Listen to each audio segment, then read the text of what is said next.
बच्चों, आज हम पढ़ेंगे कक्षा 8 का हमारा अतीत भाग 1 का अध्याय 2। अध्याय का नाम है व्यापार से साम्राज्य तक। व्यापार से साम्राज्य अर्थात अंग्रेज शुरुआत में जो भारत में आए थे तो उनका उद्देश्य था भारत से व्यापार करना, लेकिन यहाँ की स्थिति, राजनीतिक और भौगोलिक स्थितियों का लाभ उठाकर उन्होंने क्या किया, भारत के भूभाग पर अपना कब्जा करना शुरू कर दिया और पूरे भारत पर अपना साम्राज्य स्थापित कर लिया है। तो इसलिए इस लेसन का नाम है व्यापार से साम्राज्य तक। इस लेसन के सबसे पहले हम पढ़ेंगे अध्याय का संक्षिप्त परिचय। मुगल साम्राज्य का पतन। मुगल साम्राज्य का पतन का अर्थ होता है समाप्त हो जाना। 1707 में औरंगजेब की मृत्यु के पश्चात देश के अनेक सरदारों ने अपनी स्वतंत्र रियासतें या राज्य स्थापित कर लिए, जैसे अवध, बंगाल, हैदराबाद ने अपनी स्वतंत्र राज्य स्थापित कर लिए। नंबर 2, भारत में अंग्रेजों का उदय। ठीक इस समय भारत में अंग्रेज व्यापारी के तौर पर स्थापित हो चुके थे या आ चुके थे। 18वीं सदी के उत्तरार्ध तक अंग्रेज अपनी छोटी सी व्यापारिक कंपनी ब्रिटिश ईस्ट इंडिया नाम की कंपनी से ऊपर उठकर एक शक्तिशाली केंद्र बन गए थे।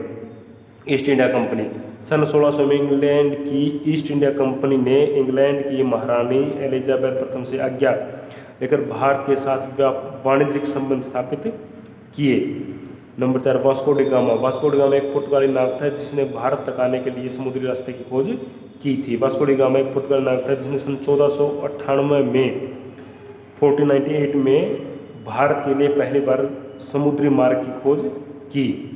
नंबर 5, भारत से व्यापार की वस्तुएं, मतलब विदेश जो यूरोपीय देश थे वो भारत से कौन कौन सी वस्तुएं खरीदते थे। यूरोपीय कंपनियां भारत के बने बारीक सूती कपड़े, रेशम, काली मिर्च, लौंग, इलायची और दालचीनी खरीद कर अपने देशों में भेजती थी। नंबर 6, ब्रिटिश फैक्ट्री की स्थापना। भारत में पहली ब्रिटिश फैक्ट्री की स्थापना बंगाल में हुगली के किनारे सन 1651 में शुरू हुई थी। पॉइंट नंबर 7, बंगाल के नवाबों और अंग्रेजों के बीच टकराव। अंग्रेजों ने भारत में सबसे पहले बंगाल के अंदर अपनी फैक्ट्री लगाई थी, तो इसलिए जो अंग्रेज थे वो बिना टैक्स दिए भारत में व्यवहार करना चाहते थे, जबकि बंगाल के नवाब उनसे कर या टैक्स वसूल करना चाहते थे। अंग्रेज कहता था कि बंगाल बिना शुल्क या टैक्स चुकाए व्यापार करना चाहते थे, जिसे बंगाल के नवाब मुर्शिद कुली खां, अली वर्दी खान और सिराजुद्दौला बंद करना चाहते थे, जिससे अंग्रेज नवाबों के बीच लड़ाई झगड़े या टकराव होने लगे। नंबर 8, प्लासी का युद्ध। प्लासी का युद्ध सन 1757 ईस्वी में बंगाल के नवाब सिराजुद्दौला और अंग्रेजों के बीच हुआ था। नंबर 9, बक्सर का युद्ध। बक्सर का युद्ध सन 1764 ईस्वी में बंगाल के नवाब मीर कासिम और अंग्रेजों के बीच हुआ था। इस युद्ध में विजय के बाद अंग्रेजों को बंगाल, बिहार और उड़ीसा, जिसे आपको उड़ीसा की दीवानी मिल गई। Number 10, Robert Clive. वह ईस्ट इंडिया कंपनी का, रॉबर्ट क्लाइव कौन था भाई? रॉबर्ट क्लाइव वह ईस्ट इंडिया कंपनी का गवर्नर था। उसने सन 1757 में प्लासी और 1764 में बक्सर युद्ध के जीते। वह 2 बार कंपनी का गवर्नर रहने के बाद सन 1767 ईस्वी में भारत से इंग्लैंड वापस चला गया। नंबर 11, सहायक संधि। इस संधि की व्यवस्था रिचर्ड वेल्जली, सहायक संधि नाम की व्यवस्था थी जो रिचर्ड वेल्जली के द्वारा भारत में चलाई गई थी। इसके नाम पर बहुत सारे राज्यों को हड़प लिया गया, जिसके अनुसार संधि को मानने वाले राज्य को सुरक्षा की जिम्मेदारी कंपनी की सहायक सेना की होती थी। बदले में राज्य कंपनी को सेना के रखरखाव के लिए पैसा देता था। 12, मैसूर के शासक। मैसूर का शासक हैदर अली सन 1761 से 1782 का राजा रहा और फिर उसके बाद उसका बेटा टीपू सुल्तान 1782 से 1799 तक शासक या राजा रहा। 13, मैसूर के युद्ध। मैसूर के भाई 4 युद्ध हुए, जिन्हें प्रथम युद्ध 1767 से 1769, दूसरा द्वितीय आंग्ल युद्ध मैसूर युद्ध 1780 से 1784, तीसरा 1790 से 1792 और चौथा है 1799 के अंदर। टीपू सुल्तान की राजधानी श्रीरंगापट्टनम, इसकी रक्षा करते हुए सन 1799 ईस्वी में टीपू सुल्तान मारा गया। हमारा नेक्स्ट प्रश्न है भाई, प्रश्न नंबर 4, यूरोपीय व्यापारिक कंपनियां भारत की तरफ क्यों आकर्षित हो रही थी? यूरोपीय व्यापारिक कंपनी मतलब यूरोप महाद्वीप के जो देश थे, जैसे पुर्तगाल, फ्रांस, ब्रिटेन, फ्रांसीसी, इस तरह बहुत सारे देश भारत में व्यापार करने के लिए आए थे। तो इसे प्रश्न नंबर 4 है, यूरोपीय व्यापारिक कंपनियां भारत की तरफ आकर्षित क्यों हो रही थी?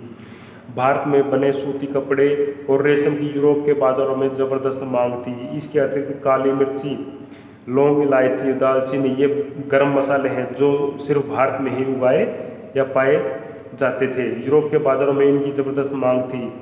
इन गर्म मसालों का प्रयोग भोजन को स्वादिष्ट बनाने के लिए प्रयोग किया जाता था। इन चीज़ों को भारत में सस्ते दामों से खरीदकर यूरोप के बाजारों में ऊंची कीमतों पर बेचने के लिए बहुत लाभ होता था। इसलिए यूरोपीय व्यापारिक कंपनियां भारत की तरफ आकर्षित हो रही थी।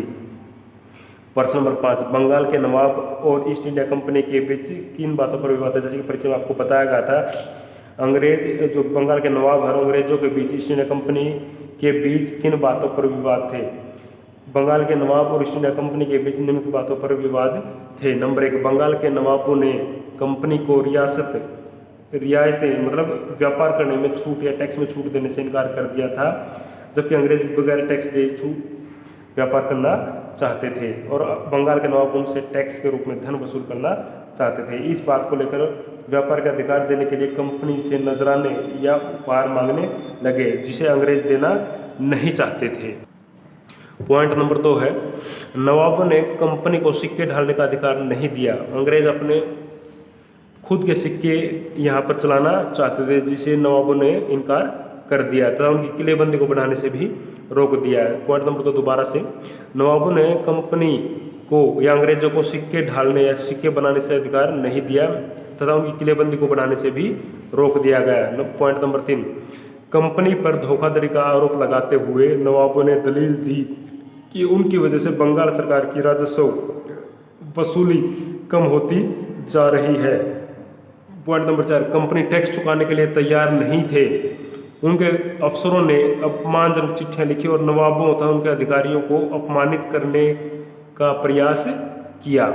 एक बार फिर पॉइंट नंबर 4, कंपनी जो अंग्रेज थे वो बंगाल के राजाओं नवाबों को टैक्स नहीं देना चाहते थे और अंग्रेजों के अफसरों ने अपमानजनक चिट्ठियां भारतीय राजाओं और नवाबों को लिखी। नवाब तथा उनके अधिकारी को अपमानित करने का प्रयास भी किया गया। आगे है प्रश्न नंबर 6, दीवानी मिलने से अंग्रेज ईस्ट इंडिया कंपनी या अंग्रेजों को किस तरह का फायदा पहुंचा? दीवानी मिलने से ईस्ट इंडिया कंपनी को निम्नलिखित प्रकार से फायदा पहुंचा। दीवानी मिलने के कारण कंपनी को बंगाल के विशाल राजस्व संसाधनों पर नियंत्रण मिल गया था। नंबर 2, दीवानी मिलने के बाद अंग्रेजों को ब्रिटेन से भारत सोना लाने की आवश्यकता नहीं थी, क्योंकि कंपनी को भारत से ही माल बेचकर धन कमाने की छूट मिल गई थी। प्रश्न नंबर 3, दीवानी मिलने से अंग्रेजों की आमदनी बढ़ गई, जिसे कंपनी अपने सारे खर्चे तथा फौज के सारे खर्चे इसी आय से पूरा कर सकती थी। नंबर 4, कंपनी की आय बढ़ने से कंपनी ने कलकत्ता में किले और दफ्तरों का निर्माण कार्य भी जोर शोर से शुरू कर दिया। प्रश्न number 7, East India Company Tipu Sultan को खतरा क्यों मानती थी? उत्तर, ईस्ट इंडिया कंपनी निम्नलिखित कारणों से टिप्पू सुल्तान को खुद के लिए अंग्रेजों के लिए खतरा मानती थी। नंबर 1, टिप्पू सुल्तान 1782 में मैसूर का शासक बना। उसने सन 1785 ईस्वी में अपनी रियासत में पड़ने वाले बंदरगाहों से चंदन की लकड़ी, काली मिर्च और इलायची के निर्यात पर रोक लगा दिया था। अंग्रेजों को उसके राज्य से व्यापार करने पर रोक लगा दी, जिससे अंग्रेज चिढ़ गए थे। प्रश्न पॉइंट नंबर 2, सुल्तान ने स्थानीय सौदागरों को भी या अपने राज्य के व्यापारियों को भी अंग्रेजों के साथ व्यापार करने से रोक दिया। पॉइंट नंबर 3, टीपू सुल्तान ने भारत में रहने वाले फ्रांसीसी व्यापारियों से घनिष्ठ संबंध या गहरे संबंध स्थापित किए और फ्रांसीसी अंग्रेजों के कट्टर शत्रु थे। नंबर 4, टीपू सुल्तान ने फ्रांसीसी व्यापारियों की सहायता से अपनी सेना को आधुनिक बनाया और लड़ने के नए तौर तरीके सिखवाए। प्रश्न नंबर 8, सब्सिडियरी सहायक संधि। सहायक संधि क्या थी? वही सहायक संधि अंग्रेजों के द्वारा चलाई गई एक व्यवस्था थी, जिसके अनुसार अंग्रेज जबरदस्ती राजाओं पर इस संधि को थोपने की कोशिश करते थे। इसके अनुसार क्या किया जाता था कि भाई प्रत्येक राज्य को अंग्रेजों के साथ संधि को सहायक संधि की व्यवस्था को मानता था, उस राजा को अपने राज्य में के अंग्रेजों की सैनिक टुकड़ी को अपने राज्य में रखना पड़ता था। उस सैनिक के सारे खर्चे भी स्वयं उठाने पड़ते थे और इस प्रकार अंग्रेजों को बिना खर्चा किए अपने सेनाओं का पालन पोषण करने के तरीके मिल गए थे। तो इसको जबरदस्ती भारतीय राजाओं के ऊपर थोपा गया। तो इसके विषय में हम उत्तर प्रश्न में पढ़ेंगे। उत्तर, लॉर्ड वेल्लेस्ली के द्वारा ये व्यवस्था जो है लॉर्ड वेल्लेस्ली के द्वारा चलाई गई थी। लॉर्ड वेल्लेस्ली द्वारा प्रस्तावित सहायक संधि के सिद्धांत निम्नलिखित हैं। इस संधि को मानने वाले राजा अथवा नवाब को एक अंग्रेज सैनिक टुकड़ी अपने राज्य में रखनी होगी और इस टुकड़ी का सारा खर्च भी स्वयं ही उठाना पड़ता था। नंबर देशी राजाओं को अथवा नवाबों को ईस्ट इंडिया कंपनी की सर्वोच्चता को मतलब ईस्ट इंडिया कंपनी को सबसे ऊपर मानना होगा। नंबर 3 सहायक संधि मानने वाले शासक को अपने दरबार में एक अंग्रेज रेजिडेंट मतलब एक अंग्रेज अधिकारी को भी रखना होगा। प्रश्न पॉइंट नंबर 4 संधि मानने वाले शासक अपने दरबार में किसी यूरोपीय या दूसरे देश यूरोप महाद्वीप के किसी दूसरे देश यूरोपियन को नहीं रखेगा। पॉइंट नंबर 5 संधि मानने वाले शासक को कंपनी बाहरी हमलों व आंतरिक हमलों से सुरक्षा प्रदान करेगी। प्रश्न नंबर 9 हो गया आपकी कंपनी का शासन भारतीय शासन राजाओं के शासन से किस तरह अलग था। प्रश्न नंबर 1 पॉइंट नंबर 1 भारतीय शासकों का पद भारतीय राजा अंग्रेजों के आने से पहले भारत में भारतीय राजाओं का शासन होता था और उनका जो पद होता था वो पैतृक मतलब पिता से पुत्र को प्राप्त होने वाले की जो प्रक्रिया थी व्यवस्था थी उसके आधार पर तय होता था। लेकिन अंग्रेजों के आने के बाद इस व्यवस्था में कुछ बदलाव हुए।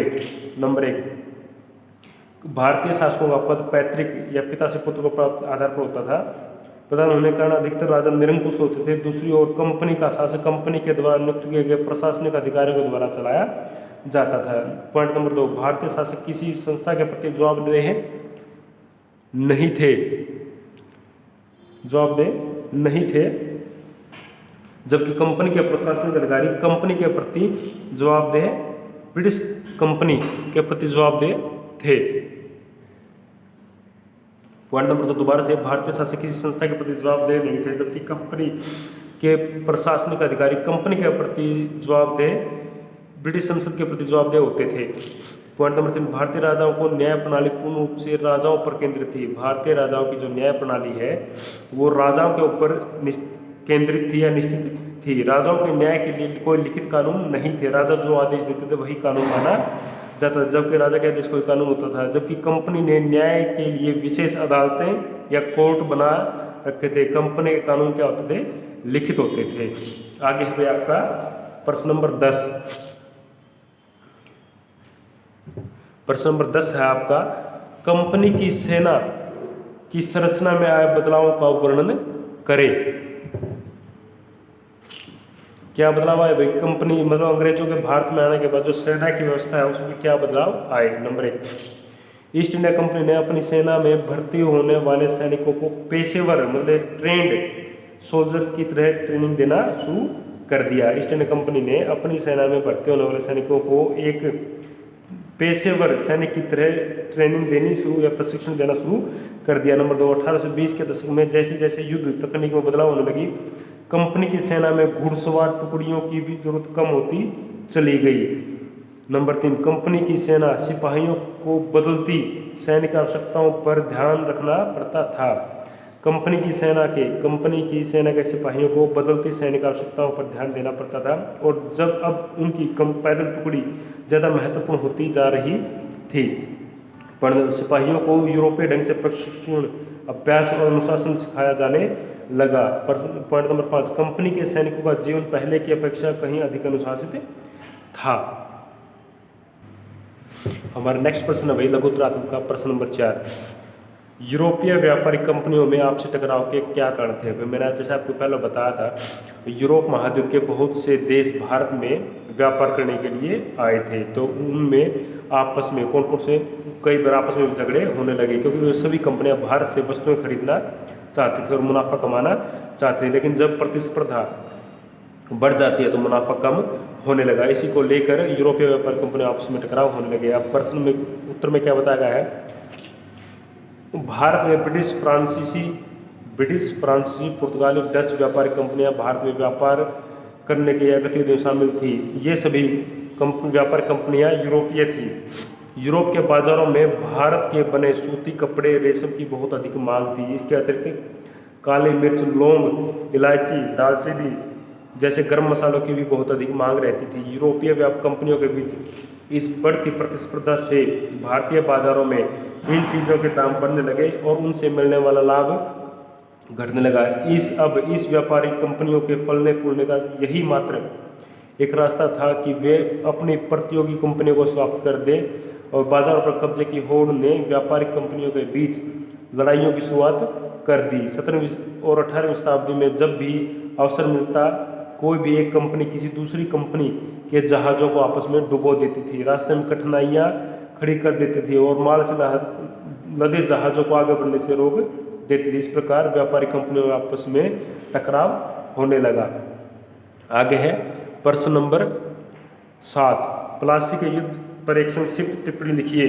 प्लासी का युद्ध 1797 ईस्वी में अंग्रेजी ईस्ट इंडिया कंपनी और बंगाल के नवाब सिराजुद्दौला के बीच लड़ा गया। कंपनी को सिराजुद्दौला की शक्ति से काफ़ी भय था। कंपनी सिराजुद्दौला की जगह एक ऐसा कठपुतली नवाब चाहती थी जो उसे व्यापारिक रियायतें और अन्य सुविधाएं आसानी से देने में आनाकानी ना करे। नवाब सिराजुद्दौला अपने राज्य के राजनीतिक मामलों में कंपनी का हस्तक्षेप या दखलंदाजी नहीं चाहते थे, इसलिए उन्होंने 30,000 सिपाहियों के साथ कासिम बाजार में स्थित इंग्लिश फैक्ट्री पर हमला बोल दिया, जो कि अंग्रेजों की एक फैक्ट्री थी। और इसके बाद कंपनी के कलकत्ता स्थित किले पर कब्जे के लिए रुख कर लिया। नवाबी सेना के विरुद्ध प्रतिक्रिया स्वरूप कंपनी की सेना ने रॉबर्ट क्लाइव के नेतृत्व में हमला बोल दिया। इस युद्ध के दौरान षड्यंत्र द्वारा रॉबर्ट क्लाइव ने बंगाल के सेनापति मीर जाफर को अपनी ओर मिला लिया। सिराजुद्दौला की जंग है उसने नवाब बनाने का लालच प्रलोभन दिया, इसलिए सेनापति मीर जाफर युद्ध के दौरान मैदान में एक और खड़ा हो गया। इस विश्वासघात के कारण सिराजुद्दौला का साहस टूट गया और वह युद्ध की भूमि से भाग गया। मीर जाफर के पुत्र मीरेन ने उसका पीछा किया और उसकी हत्या या वध कर दिया। ऐतिहासिक दृष्टि से यह युद्ध अंग्रेजों के लिए बहुत महत्वपूर्ण था, क्योंकि इसी युद्ध के बाद अंग्रेजों का भारत में शासन की शुरुआत हुई थी। महत्वपूर्ण क्योंकि भारत में कंपनी का यह पहली बड़ी जीत थी, जिसके कारण उनके लिए भारत विजय के द्वार खुल गए। युद्ध के बाद कंपनी ने योजना के अनुसार मीर जाफर को नवाब बना दिया। और आपका वही लेसन समाप्त, यही याद करें।